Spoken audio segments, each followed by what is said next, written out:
Sir, ગરડેસર આદિવાસી મ્યુઝિયમમાં એક યુવાનની હત્યાનું અને એક યુવાન ઇજાગ્રસ્ત થવાની જે ઘટના બની છે એના બાબતે શું કહેવા માંગો છો? આ વિસ્તાર અમારો છે, અહીંની વસ્તી અમારી છે, જમીનો અમારી છે અને આ જ ગામના 2 યુવાનો સાંજે અહીંયા બેસવા માટે આવ્યા એટલે આ બાંધકામ કરનારી એજન્સીના માણસોએ એને અહીંયા બાંધી રાખી, નાગા કરી અને સળિયા પાઇપોથી, લોખંડથી ઢોરમાર માર્યો છે. એમાંથી એક યુવાનનું મૃત્યુ થયું છે. એકને એક દીકરો હતો અને મરણ થયેલું છે અને બીજો ભાઈ જે સંજય વસાવા કરીને છે, સંજય તડવી કરીને, તે આજે સિવિલ હોસ્પિટલ રાજપીપળા ખાતે છે.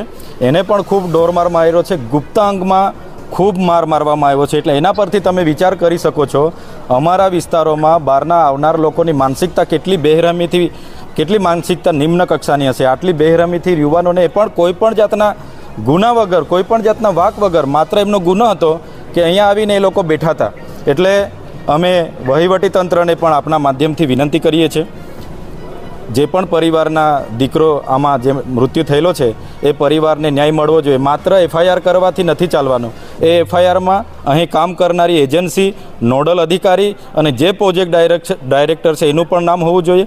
સાથે સાથે એ પરિવારને આવનારા જીવનમાં પગભર થવા માટે આ લોકો શું સહાયતા કરવા માગે છે એ પણ નક્કી થશે. પછી જ અમે ડેડ બોડી સ્વીકારીશું. અગર આ નહીં થશે તો અમે આવનારા દિવસોમાં અહીંયા ખૂબ મોટું આંદોલન કરીશું. એ બંધના એલાનો આપવા પડશે. તો ટોળે ને ટોળા અમારા સમાજના લોકો અહીંયા ભેગા થશે.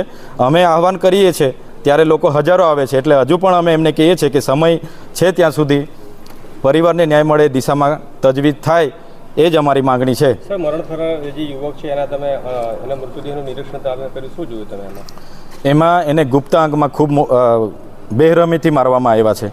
ત્યાં સંજય તડવીને પણ હું મળી આવ્યો. આખું કાળું થઈ ગયેલું છે અને બિચારા બેહોશ ટાઈપના છે. આ ભાઈની તો મૃત્યુ થઈ ગયું, એનું પણ બધું ખોલીને તો ઝાડા પેશાબ થઈ ગયા છે, એટલો માર માર્યો છે. ત્યારે આ વિસ્તારના લોકોને શું બીજા લોકો માણસ નથી સમજતા, એ પ્રશ્નો ઊભો થાય છે.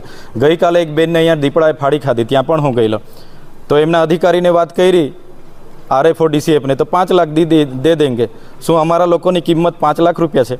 એટલે આમાં પણ એ જ રંધાઈ રહેલું છે. પણ અમે હવે ચલાવવાના નથી. આમાં અમે ખૂબ ગંભીરતાથી આગળ વધી રહેલા છે, ધૈર્ય સાથે. અમે જ્યાં સુધી અમારા પરિવારને ન્યાય નહીં મળશે અમે બોડી સ્વીકારવાના નથી. ઓકે, ચાલો.